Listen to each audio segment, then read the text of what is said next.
Defa miarabanareo rehetra indray tonga soma tsara eto amin'ny chaîne. Androany dia mpianatra anareo ny fanaovana an'ity maquillage amin'ny tarehiko ity maquillage azo dia azo tokoa anaovana amin'ny farantaona, fetin'ny farantaona zany. Dia somary mandeha dramatique kely tsika, somary mandeha somary smoky, somary bold satria farantaona andinareo ny alina tontolo anao fety be sy ny sisa dia tsy maintsy mila maquillage izay hijanona eo amin'ny tarehinao sy mba hampatsara tarehinao mandritra ny tontolo alina. Dia ity zany no ampianariko anareo androany dia raha linareo dia andao avy hatrany ary.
mijery vidéo zay inoako fa nahafinaritra anareo le izy aza dinao na m'inscrire na subscribe cliquez eto amin'ny tarehako boribory eto mba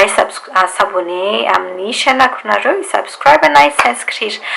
maimaimpona le izy ny faniriko dia ny hahatratra 100 subscriber amin'ny chaîne-ako alohan'ny faran'ny taona dia manasa anareo rehetra mba hanampy anahy amin'izany dia misaotra betsaka dia manaraka indray veloma daholo